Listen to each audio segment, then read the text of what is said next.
Hi అండి అందరికీ. నేను మీ శైలజారెడ్డి ఓదివేటి.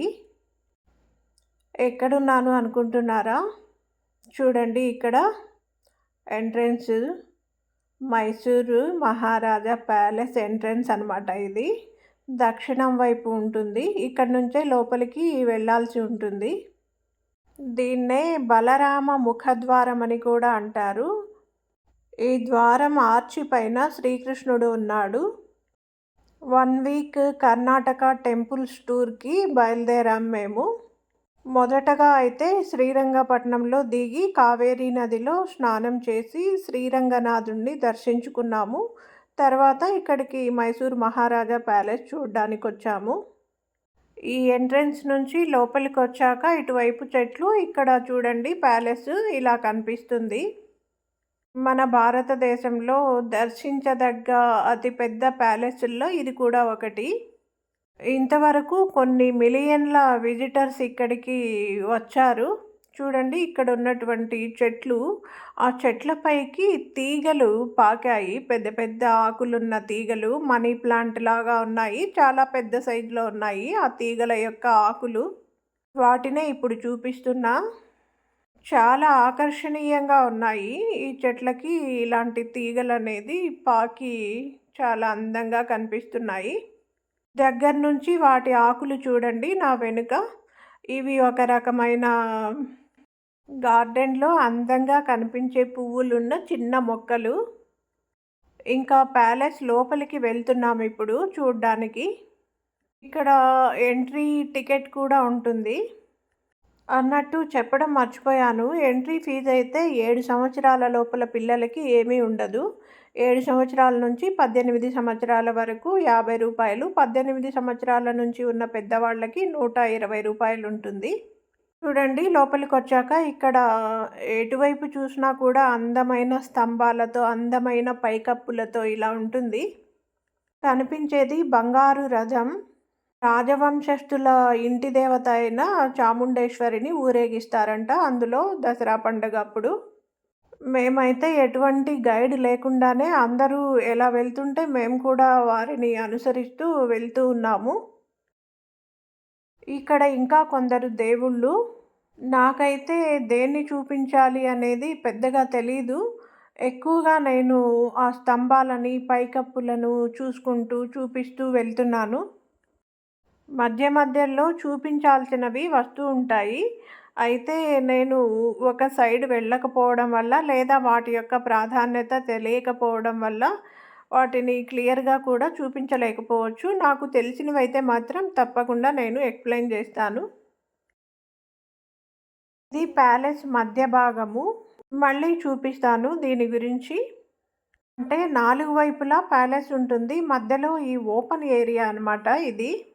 ఇక్కడ దసరా పండుగ అప్పుడు కుస్తీ పోటీలు, ఇసుక పోటీలు జరుగుతాయంట. గెలిచిన వాళ్ళకి రాజు బహుమతులు ఇస్తారు.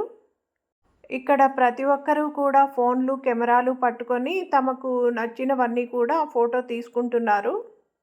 ఇది రాజ కుటుంబీకులు పెళ్లి జరుపుకునే హాల్ అంట ఇది. పెళ్లి మండపం లాగా చాలా ఎత్తైన స్తంభాలు. ఈ స్తంభాలేమో ఐరన్‌వి. అయితే తుప్పు పట్టవు అంట ఇవి.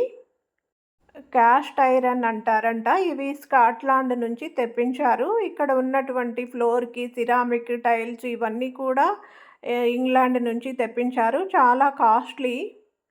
చాలా పెద్ద హాలు, అందమైన హాలు. దాదాపు 3 అంతస్తులు అంత ఎత్తు కలిగిన పిల్లర్స్ ఇవి. ఆ పైన చూడండి బాగా లైటింగ్ ఉన్నటువంటి ఏరియా షాన్లియర్స్. ఇక్కడ ఉంచిన షాన్లియర్ ఏమో చెకోస్లోవేకియా నుంచి తెప్పించారంట. ఇది రాజకుటుంబీకుల వెడ్డింగ్ హాలు. ఎంత అందంగా ఉందో కదా! చాలా నీట్‌గా కూడా ఉంది.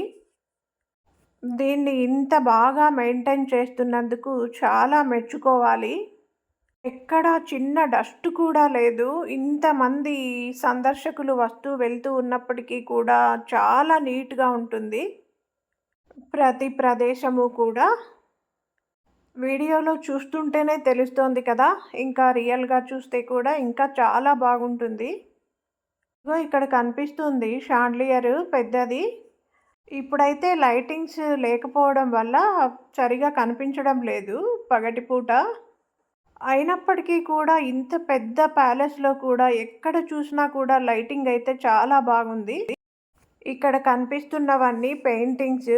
6 మంది చిత్రకారులు దాదాపు 13 సంవత్సరాలు కష్టపడి 26 పెయింటింగ్స్ వేశారంట.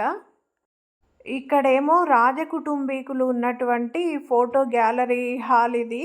అక్కడ ఎర్రని చీరలో కనిపిస్తున్నది మైసూర్ ప్యాలెస్ మహారాణి. ఇక్కడ చూడండి, పిల్లలతో కలిసి ఉన్నటువంటి మహారాణి. ఆమె భర్త చాలా త్వరగా చనిపోవడంతో పిల్లల సంరక్షణ బాధ్యత అంతా కూడా ఆమె వహించింది. ఇక్కడ కనిపిస్తున్న వారే రాణిగారు మరియు రాజావారు. ఈ హాల్ అంతా కూడా రాజకుటుంబీకుల యొక్క చిత్రపటాలే ఉన్నాయి. 24వ రాజు చాలా ప్రసిద్ధి చెందినటువంటి వ్యక్తి, కృష్ణరాజ వొడయార్ అంటారు. ఇక్కడ కనిపిస్తున్నవేమో బహుమతులు, గిఫ్ట్ బాక్సులంట. రాజులు వేరే రాజ్యానికి వెళ్ళినప్పుడు వాళ్ళు వీళ్ళకిచ్చే గిఫ్టులంట ఇవి. సిల్వర్, బంగారం, మంచి విలువైన బహుమతులు, ఇంకా ముఖ్యమైన సందర్భాల్లో ఇచ్చినవి. ఇవన్నీ కూడా పెయింటింగ్సే. ఆ రోజుల్లో తీసిన బ్లాక్ అండ్ వైట్ ఫోటోలనే పెయింటింగ్స్ ఇలా కలర్‌లో వేశారు. ఇప్పుడు మళ్ళీ చూడండి, 4 వైపులా ఈ ప్యాలెస్ ఉంటుంది కదా! మధ్యలో ఉన్నటువంటి ఓపెన్ ప్లేస్ అన్నమాట ఇది. ఓపెన్ అంటే పూర్తిగా కాదు, పైకప్పు కూడా క్లోజ్ చేసే ఉంచారు మిర్రర్స్ తోటి.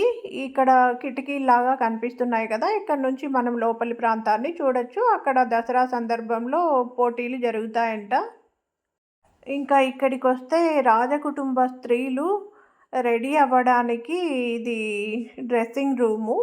ఇక్కడే కుర్చీలు, అద్దాలు కూడా ఉన్నాయి వాళ్ళు రెడీ అవ్వడానికి. ఎంత బాగున్నాయో కదా!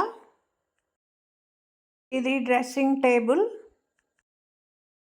ఇక్కడ కూడా ఏవో దేవుళ్ళ విగ్రహాలైతే ఉన్నాయి. దగ్గర నుంచి కనిపించడం లేదు కాబట్టి తెలియడం లేదు. ఇవి ఫిరంగి బండ్లు. ఇవి ఇప్పటికీ పనిచేస్తాయంట. దసరా టైంలో అయితే వీటిని కాల్చి చూపిస్తారు.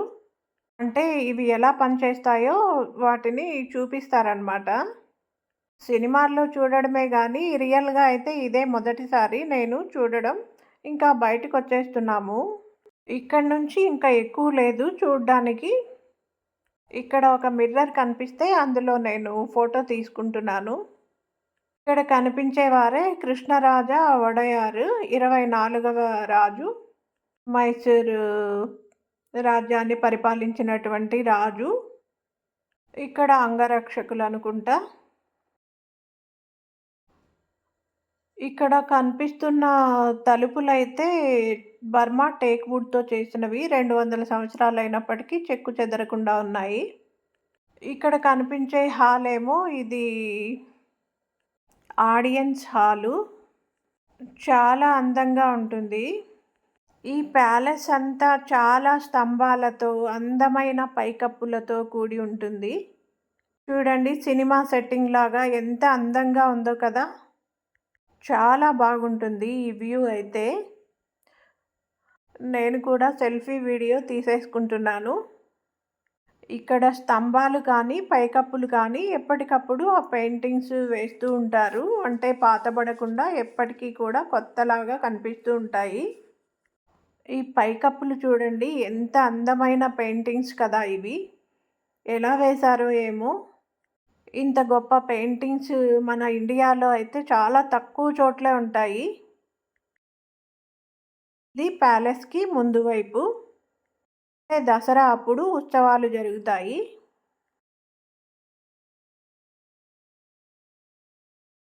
ఇక్కడ చాలామంది దేవుళ్ళ విగ్రహాలు, చిత్రపటాలు ఉన్నాయి. త్వరగా వెళ్తున్నాం కాబట్టి ఇక్కడ ఏ దేవుళ్ళు ఉన్నారు అనేది కూడా అర్థం కావట్లేదు. ఇది ప్రైవేట్ దర్బార్ హాలు అంట. అంటే రాజుగారు తన దగ్గర పనిచేస్తున్నటువంటి వాళ్ళతో నిర్వహించేటటువంటి దర్బార్ అనుకుంటాను ఇది. ఒక్కో చోట ఒక్కో రకమైన పిల్లర్స్, ఒక్కో రకమైన పైకప్పులతో కూడి ఉంది. ఇక్కడ దసరా ఉత్సవాలప్పుడు ఏనుగులకి అలంకరణకి ఉపయోగించే వస్తువులంట ఇవన్నీ కూడా. ఇక్కడ ఏదో ఇన్ఫర్మేషన్ తెలియజేసేటటువంటిది ఉంది. ఈ ప్యాలెస్ మొత్తంలో మనం చూసేది 25% మాత్రమే. మిగతా 75% ప్యాలెస్‌లో రాజకుటుంబీకులు ఉంటారు. వారు ఏదైనా ఉత్సవాలప్పుడు మాత్రమే బయటికొస్తారనుకుంటాను. ఈ ప్యాలెస్ మొత్తం 4 ఎకరాలలో ఉంటుంది. ఈ ప్యాలెస్ చుట్టూ ఉన్న మొత్తం ప్రదేశం అయితే 72 ఎకరాలలో ఉంటుందంట. ఇప్పుడు కనిపిస్తున్న ఈ ప్యాలెస్ అయితే 1912లో పూర్తి చేశారు. 1897లో మొదలుపెట్టారు. ఇంకా ఇక్కడి నుంచి బయటికి వచ్చేస్తున్నాము. దక్షిణ ద్వారం నుంచి మనం లోపలికెళ్తే పశ్చిమ ద్వారం నుంచి బయటికొస్తాము. పశ్చిమ ద్వారాన్ని వరాహ ద్వారం అంటారు. ఈ ప్యాలెస్‌ను రాజకుటుంబీకులు పవిత్రమైన దేవాలయంగా భావిస్తారు కాబట్టి మనం చెప్పులు లేకుండానే లోపలికెళ్తాము. ఇక్కడ వచ్చేటప్పుడు పక్కనే బోన్సాయి మొక్కలు చూడండి దారి పక్కన. ఇంకా ఇక్కడి నుంచి వేరే చోటికి వెళ్తున్నాము. కాబట్టి త్వరగానే ముగిస్తున్నాను. మా జర్నీ అయితే స్టార్ట్ అయిపోయింది. ఒక హిల్ ఏరియాలో వెళ్తున్నాము. కొండ ప్రాంతంలో. ఇక్కడి నుంచి చూస్తుంటే నాకు తిరుమల ఘాట్ ఎక్కుతున్నప్పుడు తిరుమల టౌన్ ఎలా కనిపిస్తుందో అలా అనిపించింది. ఈ కొండ మీద నుంచి మైసూర్ సిటీ చూడండి. ఓకే. బాయ్. మరో వీడియోతో కలుసుకుందాం.